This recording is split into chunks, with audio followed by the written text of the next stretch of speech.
Suara saya terdengar jelas kan ya? Oke, terima kasih Doni. Oke, Assalamualaikum warahmatullahi wabarakatuh. Selamat sore, salam sejahtera untuk kita semua. Ya, insya Allah pada kesempatan kali ini kita akan membahas tentang zat penggenggam alam semesta. Insya Allah di pertemuan kali ini kita akan bahas itu.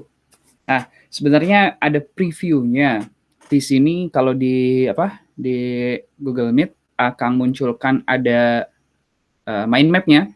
Jadi yang akan kita bahas di sini kali ini, insya Allah adalah ada empat hal. Tapi nggak tahu nih, empat hal ini nggak tahu nyampe nggak tahu nggak. Tapi minimal nanti kita akan ngobrol-ngobrol filosofisnya seperti apa, cara berpikirnya seperti apa, gitu ya.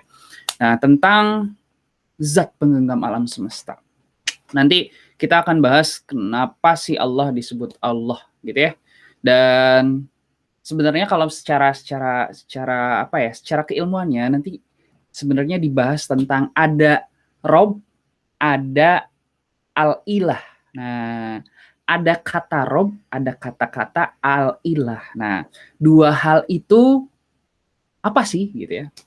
Baru berikutnya gimana sih cara kita kenal Allah. Nah, nanti ada salah satu buku ini yang direkomendasiin sebenarnya sama Akang. Judulnya Ayat-Ayat Semesta. Ini tulisannya dari sekarang udah profesor. Dulu alumni fisika namanya Pak Agus Purwanto. Judulnya adalah Ayat-Ayat Semesta. Nah, nanti di sini kita akan bahas tentang tentang bagaimana cara kita kenal Allah. Sebenarnya siapa sih? Apa sih Allah itu, zat itu, gitu ya. Mengapa kita harus beribadah kepada Allah? Udah gitu nanti yang terakhir kita akan bahas apa sih hak Allah, hak hamba yang udah kita bahas kemarin tuh, di pertemuan sebelumnya. Oke, sebelum kita mulai, yuk kita sama-sama baca basmalah bersama-sama. Bismillahirrahmanirrahim. Innal hamdalillah nahmaduhu wa nasta'inuhu wa nastaghfiruh wa na'udzu billahi min sururi anfusina wa min sayyiati a'malina may yahdihillahu fala mudhillalah wa may yudlil fala hadiyalah. Asyhadu an la ilaha illallah wahdahu la syarikalah wa asyhadu anna Muhammadan abduhu wa rasuluhu la nabiyya ba'dah. A'udzu billahi minasyaitonir rajim. Ya ayyuhalladzina amanu ittaqullaha haqqa tuqatih wa la tamutunna illa wa antum muslimun.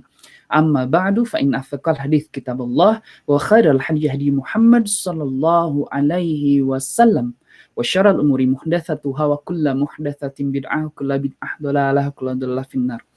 Alhamdulillahirabbil alamin. Segala puji hanya milik Allah, segala puji hanya bagi Allah, Rabb semesta alam. Seraya kita memuji Allah, seraya kita memohon pertolongan kepada Allah, seraya kita memohon ampunan kepada Allah, kita berlindung kepada Allah dari kejahatan diri kita, dari dosa-dosa yang sudah kita lakukan, gitu ya. Kita berlindung kepada Allah dari kejahatan diri kita, dan kita berlindung kepada Allah dari kejelekan amal perbuatan kita. Kita nggak luput dari dosa, maka kita berlindung kepada Allah dari kejahatan-kejahatan itu. Kita nggak luput dari amal-amal yang tidak khusyuk, yang tidak sempurna, maka kita berlindung kepada Allah dari kejelekan amal perbuatan kita. Semoga Allah membimbing kita agar diri kita ini, agar hati-hati kita ini dapat mengontrol diri, sehingga kejahatan-kejahatan, dosa-dosa yang kita lakukan semakin lama semakin bisa kita kontrol, semakin lama semakin bisa kita jauhi. Semoga Allah juga memperbaiki amal-amal kita. Semoga Allah membantu kita agar kita bisa lebih khusyuk dalam sholat-sholat kita, agar kita bisa menikmati doa-doa, menikmati sholat-sholat kita, agar semua ibadah itu kita rindukan.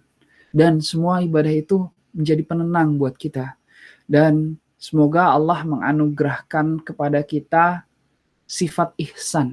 Ini preview dulu ya. Nanti di Marifatul Dinul Islam ada yang namanya ihsan. Ihsan itu apa? Ya beribadah seolah-olah kita melihat Allah. Beribadah seolah-olah kita melihat Allah, sehingga ya kita ibadah itu disaksikan sama Allah. sehingga kita serius dalam ibadah. Sama seperti halnya kalau misalnya teman-teman lagi ujian, ada guru di sana gitu ya, yang asalnya nauzubillah ada orang-orang yang niatnya bukan teman-teman tapi di yang lain, ada orang-orang yang niatnya mau nyontek kiri kanan tapi karena ada guru jadi serius gitu, jadi fokus gitu walaupun pas udah saat ngeliat soal buyar gitu ya. Tapi fokusnya bukan buyarnya tapi ketika kita benar-benar merasa Allah melihat kita, maka sholat-sholat kita bisa kita lebih seriuskan lagi. Setiap gerakannya bisa kita nikmati. Setiap ucapannya, bacaannya, mohon maaf, setiap bacaan-bacaan doanya bisa kita resapi gitu ya. Semoga Allah sekali lagi mengampuni dosa-dosa kita berlindung pada Allah dari dosa-dosa kita, dan kita berlindung pada Allah dari kejelekan amal perbuatan kita. Barang siapa yang diberi petunjuk oleh Allah, walaupun seluruh manusia dan seluruh jin gitu ya, berkumpul untuk memberikan kesesatan kepada seseorang, ketika Allah sudah memberi petunjuk kepada seseorang, maka nggak ada yang bisa menyesatkannya. Sekali lagi, walaupun jin dan manusia berkumpul. Begitupun sebaliknya, ketika Allah sudah menetapkan kesesatan kepada seseorang, walaupun manusia dan jin berkumpul dan seluruh makhluknya berkumpul untuk memberinya hidayah, maka tidak akan mungkin. Tapi yang pasti, kesesatan dan petunjuk itu bukan sesuatu yang sekonyong-konyong gitu ya, tiba-tiba dikasih, bukan. Tapi sesuatu yang kita usahakan. Maka agar dapat kita diberi petunjuk, dan agar kita dijauhkan dari kesesatan, kita perlu untuk melakukan hal-hal yang memang mengajak kita. Hal-hal yang memang kata Allah ini, kalau kamu melakukan ini maka Allah akan ngasih petunjuk. Kalau kamu melakukan ini maka Allah akan ngasih kesesatan. Maka semoga kita dimudahkan oleh Allah untuk melakukan apa-apa perbuatan-perbuatan yang memang mendekatkan kita kepada petunjuk, dan semoga Allah memudahkan kita untuk menjauhi sifat-sifat atau perbuatan yang mendekatkan kita kepada kesesatan.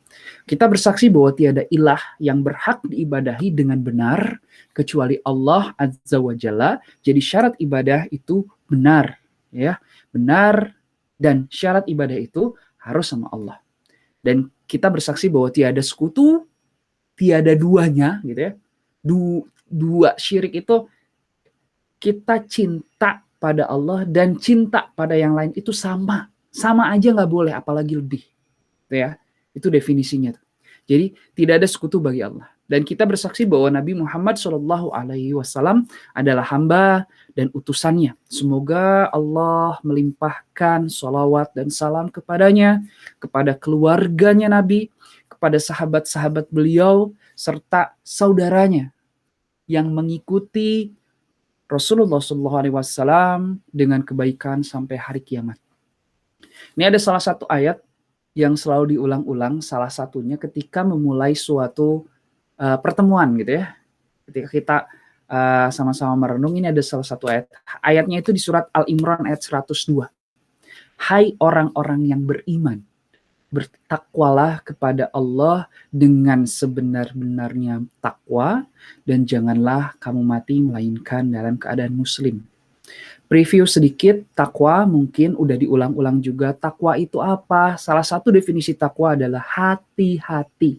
Sama seperti kita berjalan gitu ya. Jalan di luar, nih di sini tuh lagi suhunya tadi pagi 4 derajat. Sangat dingin. Malam-malam juga suka dingin. Udah malam, hujan gitu ya, dingin, apalagi hujannya mendekati hujan es.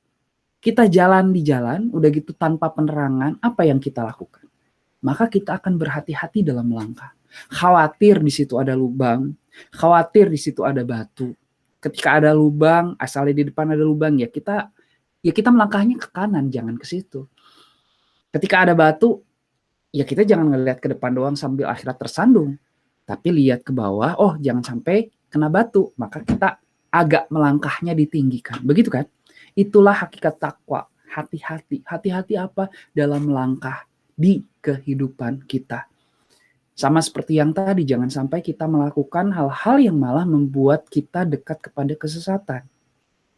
Dan jangan sampai, ya justru kita harus berlomba-lomba untuk melakukan perbuatan agar Allah menakdirkan kita mendapat petunjuk, gitu ya.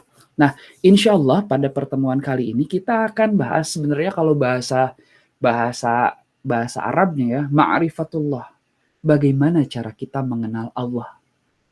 Oke, bagaimana cara kita mengenal Allah? Ini yang di eh, Google Meet silahkan berpartisipasi juga. Yang di sana, yang di Line silahkan berpartisipasi juga. Kalau menurut teman-teman, ini satu pertanyaan awal. Mungkin Akang juga udah ngulang-ngulang ya. Tapi asumsinya ya, semoga asumsinya kalian belum pernah mendengar jawaban dari Akang gitu ya. Nah, pertanyaan pertama adalah, kenapa sih Allah disebut Allah? Nah, kenapa Allah disebut Allah, bukan yang lain? Silahkan komen. Silahkan komen yang 7 orang di Line. Kenapa sih Allah disebut Allah di situ? Dan kalau yang di Google Meet, karena mungkin Rangga dan Takia udah tahu ya nggak apa-apa sih, silahkan ditulis juga di situ. Dan jangan lupa ini sambil kita mulai juga, teman-teman ajak teman-teman yang lain ya. Semoga menambah pahala buat teman-teman.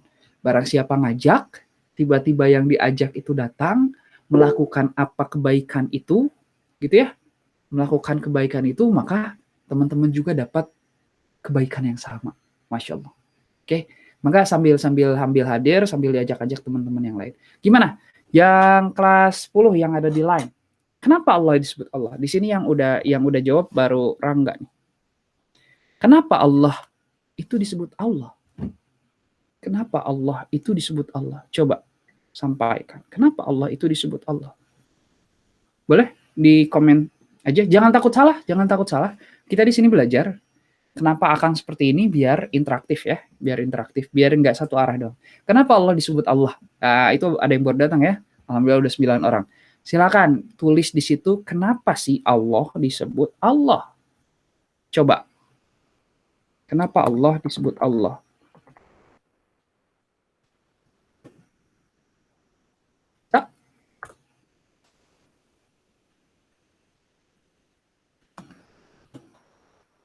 Silahkan tulis. Belum ada yang nulis di komentar? Coba. Kenapa sih Allah disebut Allah? Boleh ditulis. Yang hadir, jangan ragu-ragu, jangan takut-takut. Di sini kita belajar sama-sama.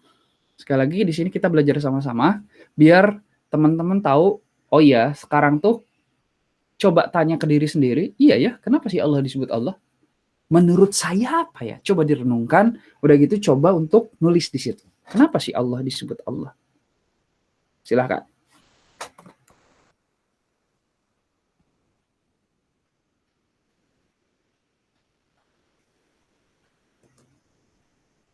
Coba. Nggak ada yang komen?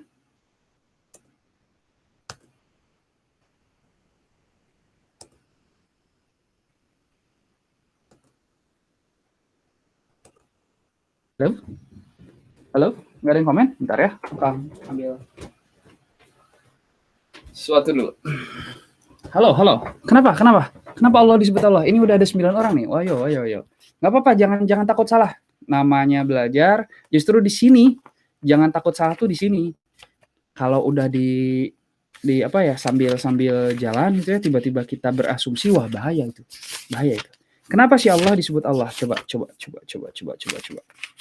Kenapa Allah disebut Allah? Kenapa waktu itu Akang pernah nanya kan ya, kenapa nggak disebut Zeus misalnya? Kenapa nggak disebut, ya udah Siddhartha Gautama deh? Kenapa nggak disebut Hari? Kenapa nggak disebut Muhammad? Kenapa nggak disebut yang lain? Tapi kita menyebut Allah itu Allah. Beneran ini? Nggak ada yang komen? Nggak ngigit kok. Nggak apa-apa. Nanti kalau misalnya ini kan mungkin pada ngeliat juga ya, silakan aja tulis aja dulu sekarang, udah gitu nanti unsend. Gitu. Nggak apa-apa. Sekarang tulis aja dulu, nggak apa-apa. jangan ragu-ragu. Nah, yang di ini juga, wah taqiyah mah udah tahu lah ya, tapi nggak apa-apa tulis aja. Kenapa Allah disebut Allah? Kenapa nggak yang lain? Oh gini deh, oh ya sambil teman-teman mikirin dan nanti nulis, gini. Atau pertanyaannya justru lebih mundur lagi. Yakin ada pencipta alam semesta? Yakin ada zat yang menggenggam alam semesta? Sesuai dengan judul. Apakah kita yakin ada zat yang menggenggam alam semesta? Kenapa kita yakin dengan itu? Baru berikutnya, nah, kalau iya ya, kalau enggak ya clear beres, itu namanya ateis lah ya, gitu ya. Tapi karena kita beragama, kalau iya karena beragama, pertanyaan berikutnya, ya siapa dia gitu? Dengan apa kita menyebutnya? Bagaimana kita menyebutnya? Ini pertanyaan penting.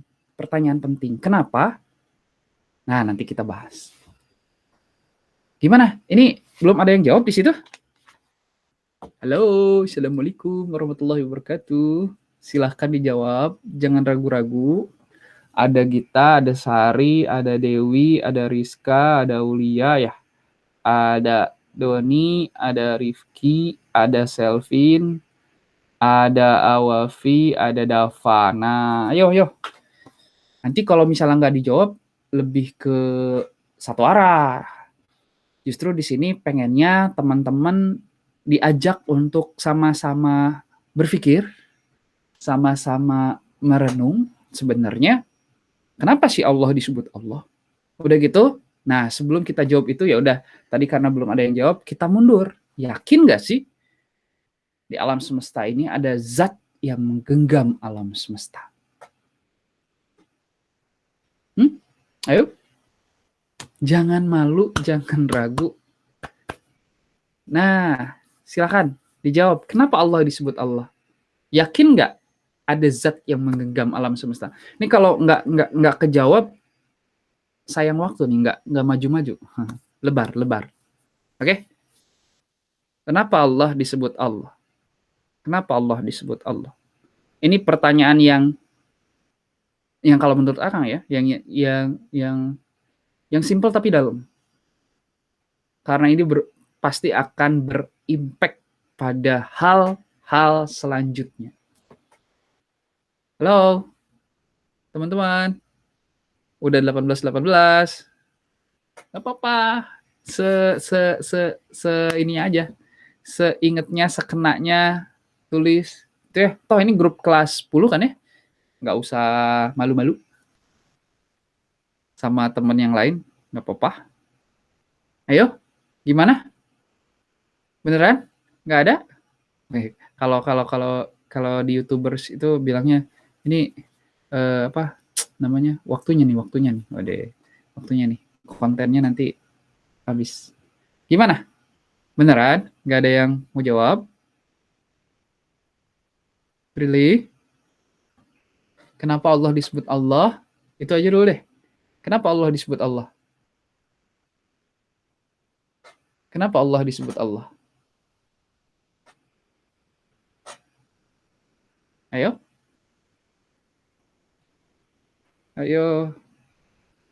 Adik-adik. Kenapa Allah disebut Allah?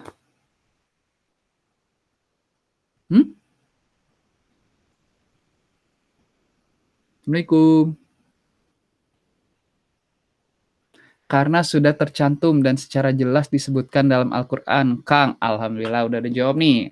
Awafi. Jazakallah khair. Jazakallah khair. Nah, itu baru Awafi yang jawab. Yang lain gimana yang lain? Kenapa Allah disebut Allah?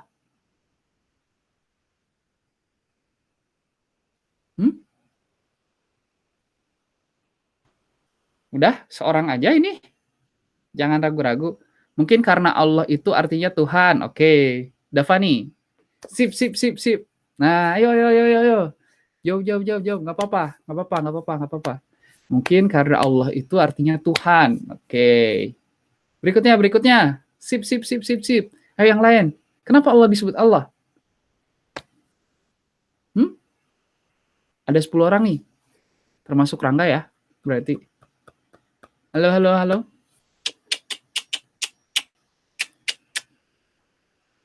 Beneran gak ada yang jawab lagi?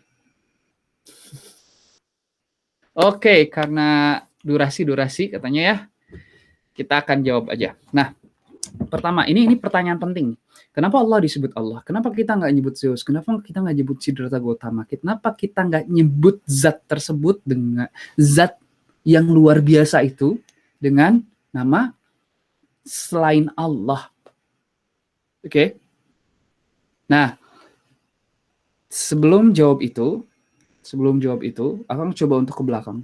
Yakin nggak ada zat yang benar-benar menggenggam alam semesta ini?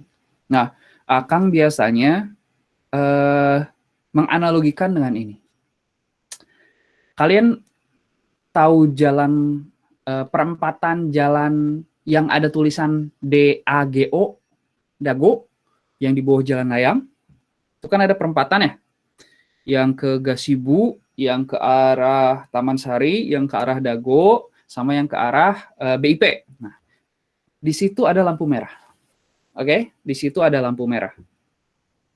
Teman-teman coba bayangkan ketika lampu merah itu mati. Ketika lampu merah itu mati, apa yang terjadi? Pasti jawabannya adalah nggak karuan tuh lalu lintas. Waktu itu pernah lagi hujan, lampu merah mati, kekunci itu. Benar-benar stuck. Nggak bisa jalan dari kanan dari kiri. Jadi ya simpelnya tuh dari sini nutup ke sini, gitu ya. Yang sini nutup lagi, semua patut tutup. Akhirnya nggak jalan. Jawabannya adalah jadi kacau. Oke? Jadi kacau. Jadi tidak mengalir. Oke?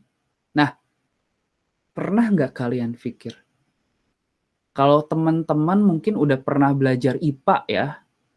Di IPA itu kita belajar yang namanya kecepatan. Oke? V sama dengan jarak dibagi waktu. Iya nggak? Kalau lari, teman-teman ada yang suka lari nih, jarak dibagi waktu. Akhirnya pace-nya sekian gitu ya. Nah, ada kecepatan, ada aturan. Iya nggak? Oh, kecepatan itu jarak dibagi waktu. Siapa yang bikin itu? Yang berikutnya.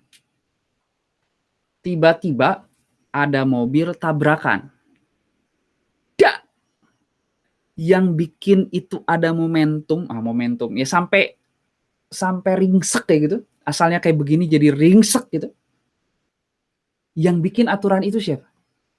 Yang bikin aturan, ya sebut saja si mobil itu terbuat dari besi lah ya. Yang bikin aturan kalau ketabrak akhirnya penyok, itu siapa?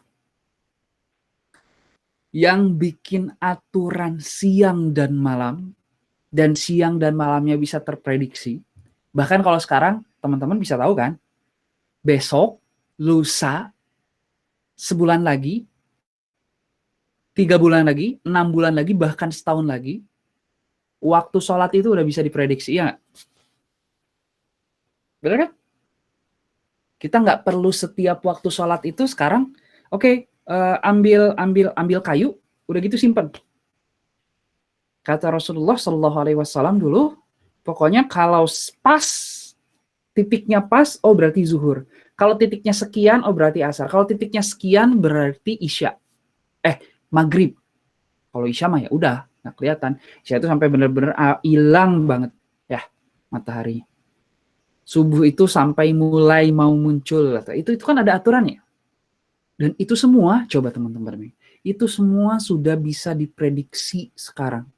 Coba kalian lihat, bahkan kalau misalnya teman-teman Ramadan puasa ya, sebulan itu udah tahu. Pertanyaannya, kok bisa?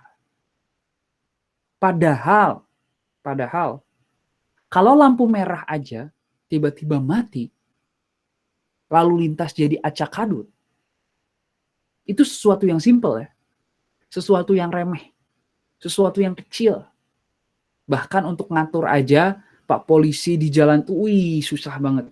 Apalagi kalau udah stuck kayak gitu. Nah bayangkan bumi, matahari, bulan, ya bisa teratur kayak gitu ya. Gak mungkin kan bisa teratur kayak gitu kalau gak ada yang benar-benar mengatur. Iya gak? Iya gak? Jalan lancar, oh karena ada lampu lalu lintas. Lampu lalu lintas mati tapi lancar, oh karena ada Pak polisi. Iya kan? Ada yang mengatur. Bayangkan, mungkin gak sih alam semesta yang luar biasa besar ini, bahkan sholat udah bisa terprediksi, bahkan suhu, bayangkan suhu nih di Jepang itu kalau mau pergi pagi-pagi itu ngelihat, karena perbedaan suhunya tuh bisa ekstrim, panas tiba-tiba hujan, tiba-tiba dingin gitu ya.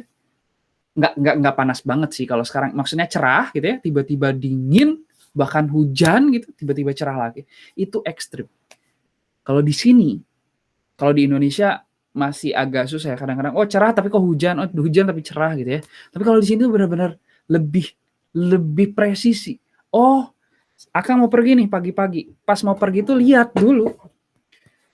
Sekarang cerah. Cerah banget waktu itu. Tiba-tiba siang hujan. Nah, itu semua udah bisa dilihat di aplikasi. Bahkan derajatnya, suhunya berapa, kondisinya berawankah, atau cerahkah, atau hujankah, itu udah bisa tahu di pagi hari. Oke? Mungkin enggak itu tiba-tiba kalau bisa kita prediksi dengan tepat. Bukan dengan tepat ya. Ya nearly 100% tepat.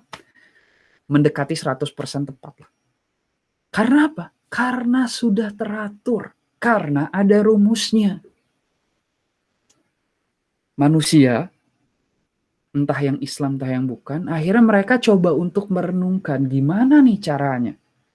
Saya tiba-tiba bawa payung, udah berat-berat bawa payung, nggak hujan. Saya nggak bawa, tiba-tiba hujan. Gitu kan? Nah, ternyata akhirnya ada orang-orang yang meneliti. Setelah diteliti, ternyata, Masya Allah, semua punya aturannya. Semua ada hitung-hitungannya. Clear ya? Kok bisa dari dulu sampai sekarang sama? Kok bisa nggak berubah-ubah? Kok bisa waktu sholat tepat diprediksi seperti itu? Ya walaupun ada tanda kutip ikhtiyati ya, plus minus sekian. Tapi kita tahu rentangnya. Jam sekian, plus berapa, minus berapa, itu udah asar.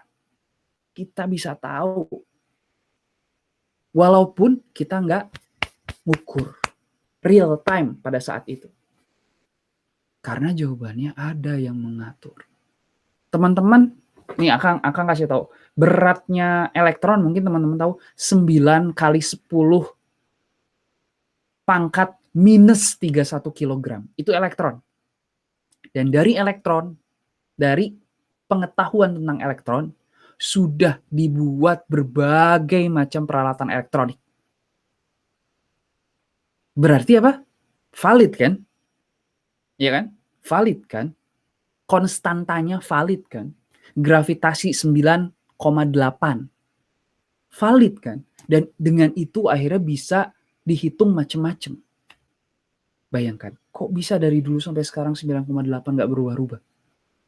Kok bisa dari dulu sampai sekarang 9,1 kali 10 pangkat minus 31? Bayangkan, minus 31. Kok bisa kecepatan cahaya dari dulu sampai sekarang dibulatkan 3 kali 10 pangkat 8? Gak mungkin semua itu terjadi. Gak mungkin semua itu bisa teratur ketika tidak ada menjaga. Ketika tidak ada yang menjaga. Itu kalau kita lihat dari semesta alam ya.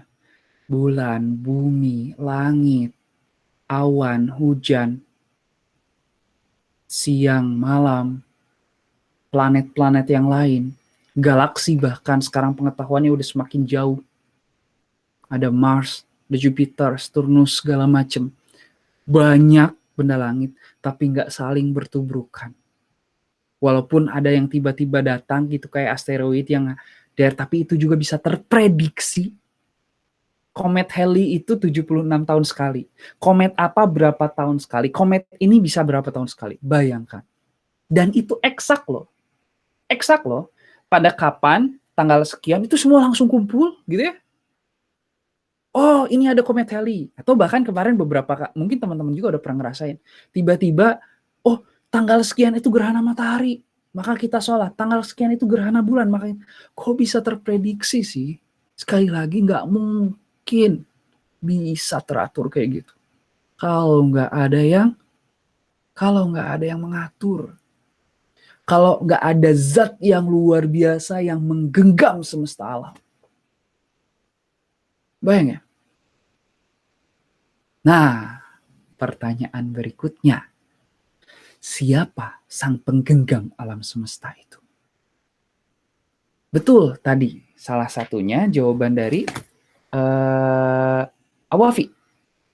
Bahwa kenapa Allah itu disebut Allah? Jawabannya adalah karena Allah pengen disebut Allah. Akang nih, nama Akang Hari, tiba-tiba dipanggil Dono atau dipanggil apa ya? Dodol misalnya. Mohon maaf, orang Garut bukan bermaksud untuk menjelekkan Dodol ya. Dodol, kadio Dodol. Wah, itu hayang dihantem, ya nggak? Ngajak ribut ente. Kurang namanya Hari, panggil aja Hari atau Ai atau siapa itu, panggillah dengan nama-nama yang kita sukai gitu kan ya. Teman-teman juga nanti Awafi dipanggilnya siapa yang pengen Awafi dengar, Dava dipanggilnya siapa. Kalau waktu zaman Akang tuh ada anak-anak tuh dipanggil dengan nama bapaknya, itu nggak sopan. Kalau nggak mau ya nggak boleh. Kecuali kalau mau dan senang ya silahkan ya. Tapi wajarnya kita seorang manusia gitu, mau dipanggil nama dengan nama yang kita sukai dong, ya nggak? Nah makanya kenapa Allah disebut Allah? Karena Allah yang pengen disebut Allah. Jawabannya ada di mana? Di surat Toha ayat 12. Akang bacain. Inni ana rabbuka fakhla'na 'alaik. Innaka bil wadil muqaddas tuwa. Sungguh aku adalah Tuhanmu, maka lepaskanlah kedua terompahmu karena sungguhnya engkau berada di lembah. Oh, mohon maaf. Salah. Ini ayat 20. Bentar. Kok lupa ya, Akang? Katakanlah, dialah Allah. Nah, ayat 8, mohon maaf. Sebentar ya. Kok Akang tiba-tiba lupa ya? Dan aku telah memilih sungguh ini nih, ayat 14. Innani anallahu la ilaha illa ana fa'budni wa qimis salata lidzikri. Sungguh aku ini Allah. Inni anallah. Sesungguhnya aku ini Allah. Tiada Tuhan selain aku, maka sembahlah aku dan laksanakanlah sholat untuk mengingat aku. Kenapa Allah disebut Allah? Karena Allah ingin disebut Allah. Jawabannya itu. Makanya kita nggak menyebut Allah dengan Sidrata Gautama. Makanya kita nggak nyebut Allah dengan Yesus. Makanya kita nggak nyebut Allah dengan nama-nama Tuhan selain itu. Ya, kita tahu, oh iya benar, ada zat yang menguasai alam semesta. Nah, pertanyaan berikutnya siapa ya? Nah, di Al-Qur'an. Nah, nanti ini ada bab tersendiri. Yakin gitu kita dengan Al-Qur'an gitu. Nah, itu bahasan tersendiri ya. Tapi fokusnya di sini Al-Qur'an menyebut bahwa Allah yang pengen disebut Allah. Maka ini konsekuensinya apa? Kita menyebut Allah dengan nama-nama yang hanya Allah pengen untuk disebut. Ya. Kita menyebut Allah dengan nama-nama itu. Makanya ada Asmaul Husna. Asmaul Husna itu adalah nama-nama yang dikumpulkan dari Quran, dari hadis gitu ya. Allah pengen disebut apa? Allah pengen disebut Ar-Rahman, Allah pengen disebut Ar-Rahim, Allah pengen disebut Al-Malik, Al-Quddus, As-Salam, Al-Mu'min, Al-Muhaimin, dan seterusnya. Dan kata Allah, ya, dan bukan kata Allah, dan salah satu adab ketika berdoa adalah ketika kita pengen nih apa ya, pengen dikasih sesuatu, wah, maka sebutlah yang Maha Pemberi rezeki apa, nah, gitu ya. Ada Ar-Rahman, Ar-Rahim, ada Ar-Razzaq, ada segala macam. Kita pengen diampuni, ya afu, ya afu, gitu ya. Jadi kita menyebut Allah dengan nama-nama yang Allah pengen kita menyebut dengannya. Dan luar biasanya kalau kita merayu Allah dengan itu, Allah senang. Gitu. Oke, jadi gitu. Kenapa Allah disebut Allah? Sebelumnya, yakin gak kita ada zat yang luar biasa? Yakin. Dan siapa zat itu? Allah. Atau misalnya kita tadi udah lihat dari sisi alam semesta ya. Kalau dari sisi natural kitanya, dari dulu sampai sekarang, ada nggak sih orang-orang yang dia yakin, dia takut akan sesuatu, akhirnya dia mempersembahkan sesuatu. Maksudnya apa? Gini, dia takut ada tsunami. Maka dia coba untuk berpikir bahwa ini tsunami itu wah luar biasa gitu ya. Gempa itu luar biasa gitu ya. Sieun. Dan mereka belum bisa memprediksi gitu dulu. Apa yang mereka lakukan? Mereka mempersembahkan entah itu sapi, entah itu apa, dimasukin ke sungai.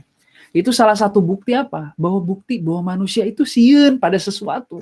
Sieun pada kekuatan yang di luar batas nalar. Sieun pada zat yang menggenggam semuanya, yang dia bisa melakukan apapun. Bahkan dikisahkan kalau dari kisah-kisah para nabi, gitu ya, banyak mukjizat Allah yang langsung menghukum para kaum yang durhaka sama Allah. Gitu ya. Jadi kita yakin bahwa itu ada suatu zat, dan kita yakin bahwa zat itu adalah Allah. Nah, tadi ada yang menyebut bahwa mungkin karena Allah itu artinya Tuhan. Mungkin karena Allah itu artinya Tuhan. Nah, sebenarnya tadi di awal Akang sebut ada Allah, ada Rob. Itu dua hal yang berbeda ya. Ada Allah, ada Rob. Kalau Allah itu alihah, Tuhan-Tuhan. Nah, benar. Jadi Allah itu berasal dari kata al-ilah. Al-ilah. Jadi Allah. Walaupun memang Allah pengen disebut Allah ya karena Allah gitu.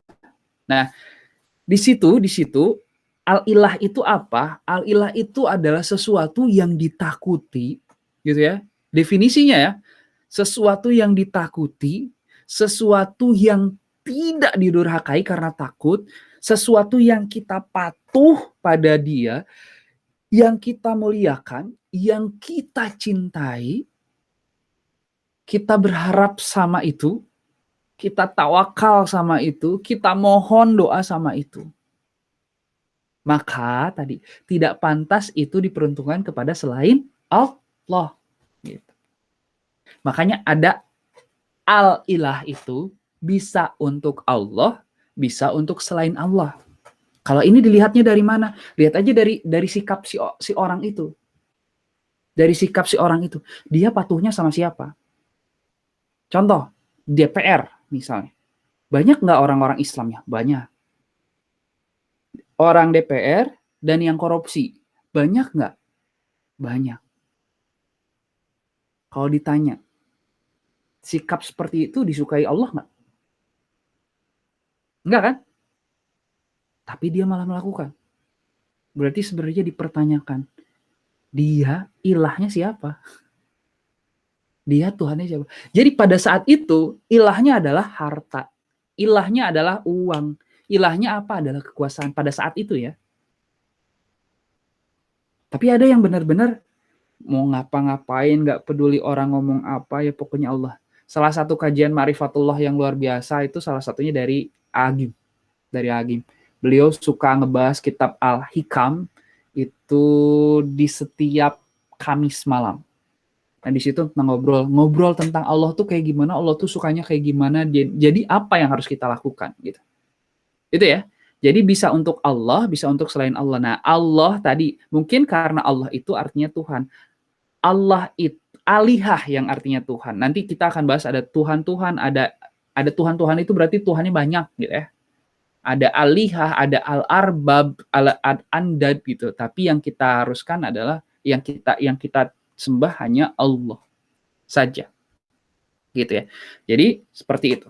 Kenapa Allah disebut Allah? Karena Allah pengen disebut Allah, dan root kata dari Allah itu berasal dari kata alihah. Alihah itu artinya sesuatu yang ditakuti dan segala macam yang Akang sebutkan tadi.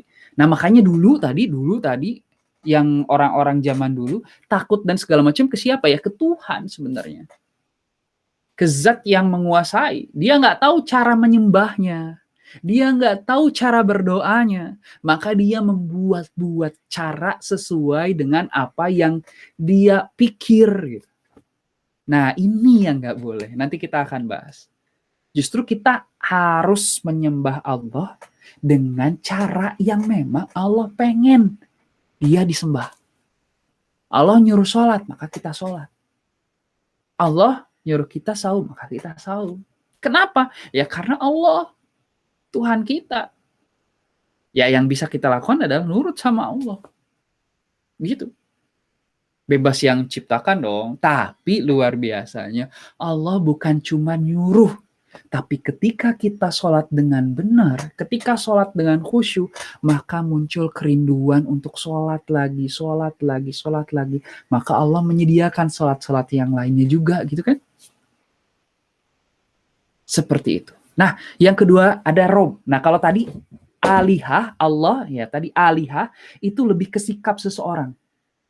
Tergantung kamu kayak gimana. Kalau kamu melakukan sesuatu yang Allah tidak sukai, berarti sebenarnya kamu ilahnya bukan Allah. Gitu. Pada saat melakukan itu, berarti kamu ilah, sedang meyakini bahwa ilahnya bukan Allah. Nah, kalau kata Rob, nah Rob itu sebutan. Rob itu sebutan. Ada ini, Rob itu bisa artinya tuan, bisa artinya Tuhan. Kebayang ya? Bisa artinya tuan, bisa artinya Tuhan. Bedanya apa? Dari obrolan. Contoh, ada Rob ada al-alamin. Al-alamin itu semesta alam. Maka jadi Robbul alamin. Nah, karena kata Rob tadi, Rob itu kata ya.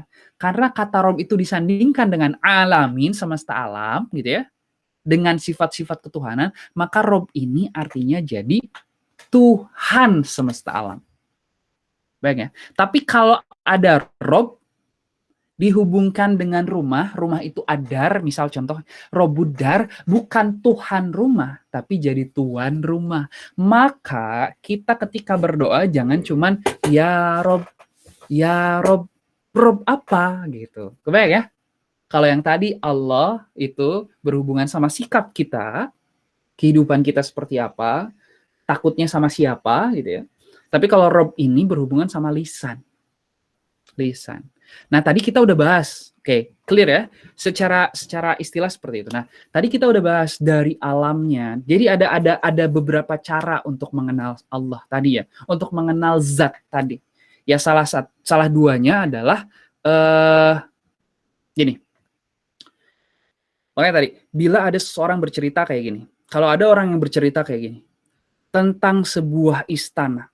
Oh, di sana tuh ada istana. Istananya dikelilingi oleh taman-taman yang indah. Di sela-sela tamannya mengalir beberapa sungai.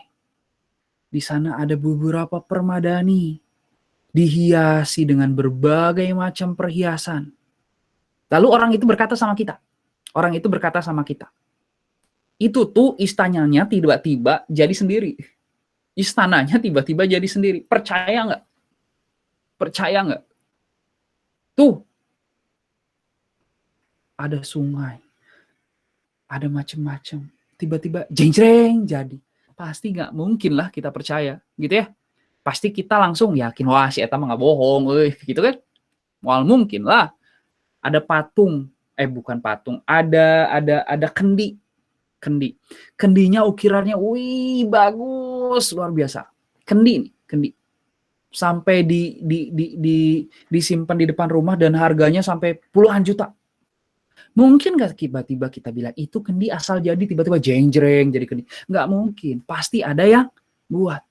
Maka nggak mungkin tadi alam jagat raya ini, bumi, langit, matahari, bulan, Jupiter, Neptunus, Mars, gunung, danau, dan segala macam yang ada di jagat raya ini tiba-tiba jreng-jreng terjadi tanpa adanya pencipta. Gak mungkin. Dari situ kita bisa tahu bahwa ada zat. Sama dari yang tadi yang sebelumnya Akang cerita. Gak mungkin tiba-tiba teratur. Bukan cuma jadi loh. Teratur loh. Ada bola, dilepasin. Pasti ke bawah kan? Gak mungkin ke atas kan? Nah, jawaban anak pertanyaannya. Nah, kok bisa? Ada bola, saya jatuhin, jatuhnya ke bawah bukan ke atas. Kok bisa seperti itu? Ya, itu ada aturannya. Ada makhluknya, ada semesta alam, ada aturan yang tidak bisa dilanggar oleh makhluknya. Itu salah satu bukti bahwa, oh iya, ternyata memang ada pencipta itu. Maka kita bisa mengenal sekali lagi Allah dengan dua cara. Yang pertama dengan tanda-tandanya, yang kedua dengan segenap makhluknya. Tanda-tandanya nih, segenap makhluknya. Salah satu tanda-tandanya, fenomena terkabulnya doa. Pernah nggak teman-teman? Tiba-tiba jalan, Akang waktu itu tuh, pernah cerita tuh, waktu hari Jumat gitu ya, pas abis ngisi jadi khotib di 20. Nah, sebelum Akang ke situ tuh, oh ya, pas di situ kan suka dibagi makanan ya. Oh, mungkin ke kelas 10 belum tahu ya. Nah, beres sholat di masjid tuh biasanya di aula itu suka dibagi-bagi makanan.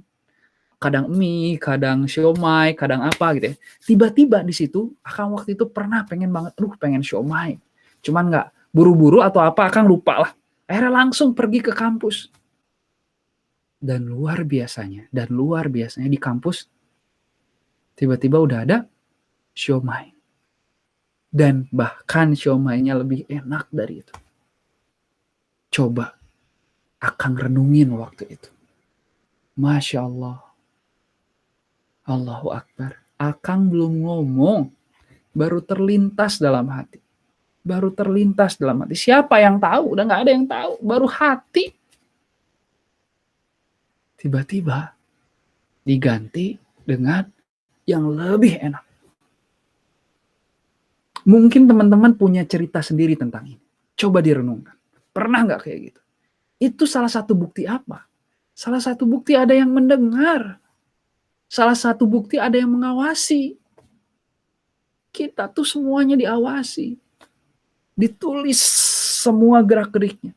Nggak ada yang terlewat satupun. Bahkan kalau kita bicara niat, ada niat sebelum, ada niat sedang, ada niat setelah kan? Itu tuh dilihat, tahu, dan nggak ada yang terlewat. Ya, kebayang ya? Itu dari ayat-ayatnya. Kalau dari, itu ayat ya, bumi, matahari, dan segala macam. Dan ada juga dari segenap makhluknya. Ukuran dan segala macam itu udah ada ukurannya. Fenomena pengabulan doa. Atau, ya itu. Nah, jadi clear ya? Jadi bagaimana cara kita mengenal Allah dari ayat-ayatnya, dari makhluknya. Berikutnya. Nah, ini nih. Kita udah tahu tuh ada zat yang luar biasa. Kita udah tahu tuh kita menyebutnya dengan apa? Allah, Ar-Rahman, Ya Allah, ya Rahman, ya Rahim, ya Malik, dan seterusnya. Ada nama-namanya. Nah, berikutnya. Allah nyuruh kita apa? Oh, Allah teh nyuruh kita ibadah sama Allah. Pertanyaannya, kenapa kita harus ibadah sama Allah? Yang jelas, jawaban yang pertama adalah karena Allah yang menciptakan kita. Kita sana nggak ada.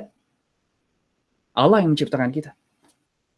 Mau orang tua kita usaha segimanapun, kalau Allah belum menakdirkan, belum menciptakan, kita nggak akan jadi. Akang alhamdulillah, waktu awal nikah, langsung hamil istrinya. Dan lahirlah Haidar. Jadi Akang Hari, istri Akang namanya Hajah, Hari dan Hajah sama-sama alumni 20, Akang alumni 2007, Hajah alumni 2009, dan akhirnya ini anak langsung namanya Haidar, triple H. Ada teman Akang yang sampai sekarang itu Akang nikah 2015. Akang nikah 2014, mohon maaf. Haidar lahir 2015, langsung setahun setelahnya. Ada teman Akang udah nikah itu dari 2012. Sampai sekarang belum punya anak. Dan alhamdulillah sekarang nih lagi hamil. Mohon doanya dari semua, semoga lancar hamilnya, persalinannya lancar, dan jadi anak yang soleh, yang bisa membahagiakan kedua orang tuanya. Bayangkan, dari dulu 2012 sampai sekarang. Salah satu yang pertama alasannya kenapa? Karena Allah yang menciptakan kita dari sesuatu yang tidak ada. Yang kedua, Allah yang mengeluarkan kita dari perut ibu kita. Bayangkan, coba bayangkan, bisa keluar dari rahim, bisa hidup di rahim. Bisa nggak kita bikin teknologi yang seperti itu?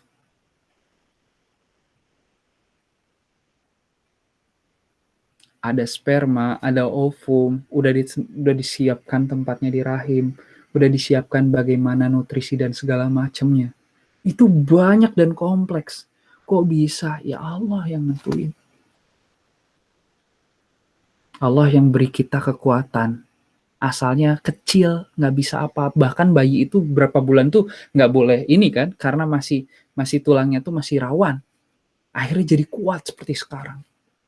Bahkan nanti ya lemah lagi gitu. Banyak banget alasan kenapa sih kita akhirnya harus beribadah sama Allah. Allah yang memberikan kita rezeki dari dulu sampai sekarang. Kita nggak perlu mikirin rezeki ya nggak. Teman-teman belum kerja kan, tapi rezeki dipikirin nggak? Duit kan perlu duit kan untuk ini. Kalau teman-teman udah kerja, udah nikah pasti mikirin tuh yang cowok-cowok gimana nih, gitu ya. Tapi kita nggak perlu mikirin, ya teman-teman nggak perlu mikirin itu. Alhamdulillah udah ada rezekinya. Melalui siapa? Melalui orang tua teman-teman. Tapi itu jatahnya teman-teman, bukan jatahnya orang tua. Gitu ya. Nah, yang terakhir, yang berikutnya adalah karena kepada Allah lah kita nanti kembali dan Allah akan memasukkan kita ke dalam surganya atau ke dalam nerakanya. Maka wajib bagi kita untuk beribadah sama Allah. Nah, ini yang terakhir. Ada yang menarik. Ada yang menarik nih. Oke, kita udah tahu zatnya siapa Allah, udah gitu gimana cara meyakinkan bahwa itu ya zatnya itu ada ya dari ayatnya, dari makhluknya, udah gitu siapa namanya, siapa sebutannya, Allah pengen apa? Allah pengen kita ibadah sama dia dan Allah nggak pengen kita syirik. Nah, ini ada hadis dari Muaz. Ini jadi Rasulullah Shallallahu Alaihi Wasallam waktu itu ada Muaz di situ, ada Muaz bin Jabal kalau nggak salah, ada Muaz di situ ada Rasulullah. Rasulullah nanya ke Muaz, Hai Muaz, tahukah kamu apa hak Allah yang wajib dipenuhi oleh hambanya dan apa hak hamba yang pasti dipenuhi oleh Allah? Apa hak Allah yang wajib dipenuhi oleh hambanya dan apa hak hamba yang pasti dipenuhi oleh Allah? Muaz menjawab, aku menjawab katanya, Allah dan Rasulnya lebih mengetahui. Beliau bersabda, dengarkan, hak Allah yang wajib dipenuhi oleh hambanya adalah supaya mereka beribadah kepadanya saja,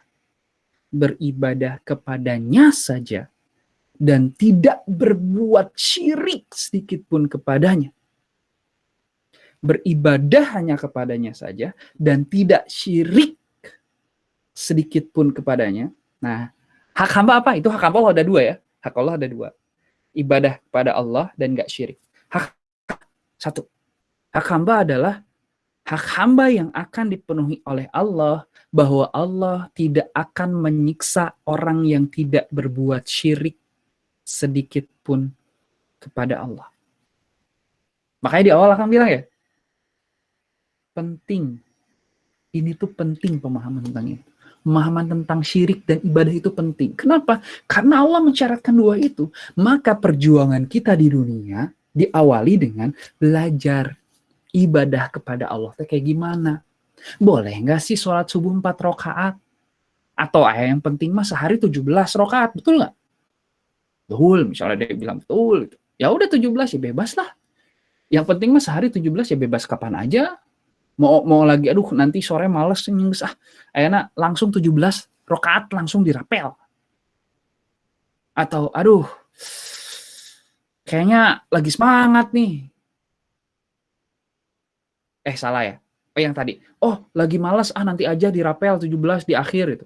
Oh, lagi semangat, sekarang gue langsung rapel 17. Atau subuhnya lagi oh nanti kayaknya zuhur itu lagi banyak kerjaan nih. Ya udahlah, 4 rakaatnya subuh aja. Udah gitu, 2 rakaatnya zuhur. Boleh nggak kayak gitu pertanyaan? Jawabannya pasti enggak kan? Pertanyaannya, coba pikirkan, kenapa? Ya jawabannya karena Allah pengen kita beribadah kepada Allah dengan cara itu. Dengan cara apa? Sholat 5 waktu. 5 waktunya kapan aja? Ada subuh, asar, maghrib, isya. Kapan waktunya? Sudah ditentukan gini. Itu ada hadisnya. Pas tongkat segimana gitu kan? Maka kita makanya ini juga jadi salah satu apa ya? Kaidah. Semua ibadah itu haram kecuali yang diperintahkan gitu.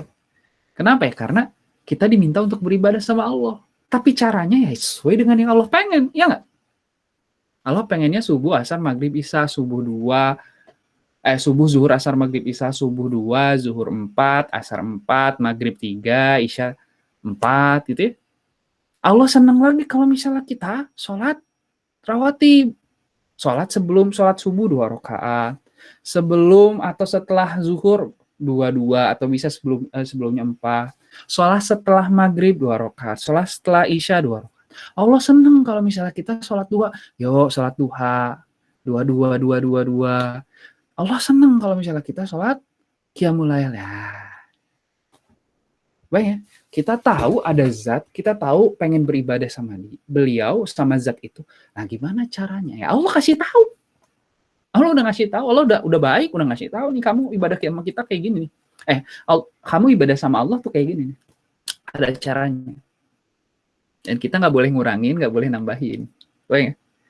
Jadi kita cuman boleh ibadah sama Allah dan nggak boleh ada niat yang dua. Gitu. Waktu dulu pernah dapat kisah ya. Innamal a'malu binniyah fa innama likulli imri'in ma nawa faman kanat hijratuhu ila Allah wa rasulih fa hijratuhu ila Allah wa rasulih wa man kanat hijratuhu lidunya yusibuha aw imraati yankiha fa hijratuhu ma hajara ilaih. Segala sesuatu tergantung dari niat. Kalau niatnya karena Allah dan Rasulnya, maka akan digantikan oleh Allah dan Rasulnya, dibalas.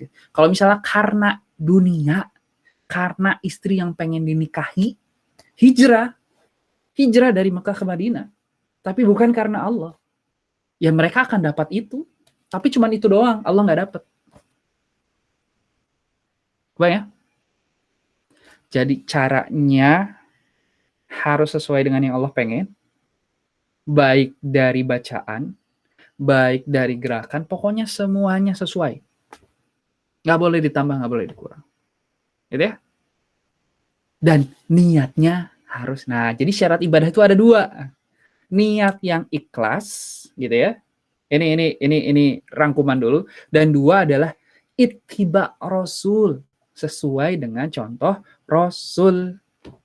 Rasul nyontohinnya 2, ya kita 2, nyontohinnya 4, ya kita 4. Yang berikutnya, tidak syirik, tidak menyekutukan Allah. Maka sekali lagi, ibadah itu apa nanti perlu untuk kita pelajari, ibadah itu kayak gimana, dan ibadah-ibadah yang Allah sukai itu yang kayak gimana. Ya cukupkan aja ibadah yang Allah sukai. Toh yang Allah sukai juga emang udah yakin, udah dikerjain semua? Kan enggak gitu ya, belum. Jadi ngapain kita berasumsi-asumsi ibadah-ibadah, kayaknya ini deh, kayaknya dah cukup.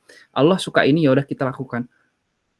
Pernah terpanggil nggak gitu ketika di DKM gitu yang nge-share tentang duha, wah luar biasa keutamaannya, jadi pengen. DKM nge-share tentang Qiyamul Lail, wah jadi pengen. Nah, jangan mikirin yang aneh-aneh dulu, fokus yang itu. Dan kita nggak syirik sama Allah. Gitu ya. Itu pertemuan kita kali ini tentang ma'rifatullah. Nanti kita berikutnya akan membahas, nah, hak-hak Allah untuk diibadahi itu apa aja. Tentang ibadah dan tentang syirik. Mungkin akan rubah ya. Jadi kita akan bahas tentang ibadah dulu, dan berikutnya ada tentang syirik. Karena ini yang penting, 2 ini yang penting. Ya, ibadah kita sama Allah caranya kayak gimana dan seharusnya seperti apa gitu ya.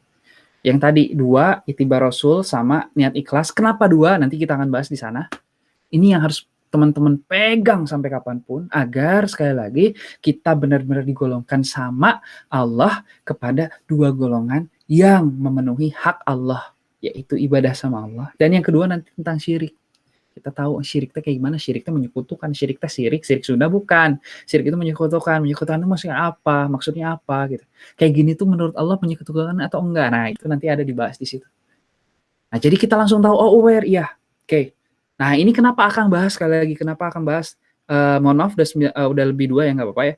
Kenapa akan bahas? Biar teman-teman aware, biar teman-teman menjaga, jangan sampai teman-teman melakukan ini mulai dari tahu sampai meninggal nanti pegang itu dengan gigi geram teman-teman, sekuat teman-teman. Biar apa?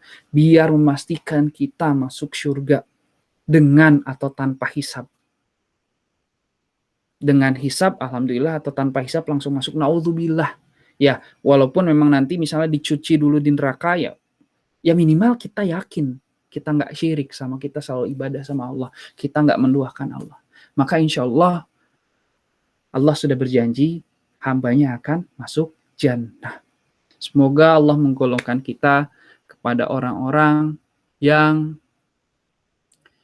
selalu beribadah kepada Allah, ibadahnya khusyuk, ibadahnya diterima Allah, ibadahnya benar, ibadahnya lillah karena Allah, dan digolongkan kepada orang-orang yang tidak syirik sehingga Allah mematikan kita dalam husnul khotimah.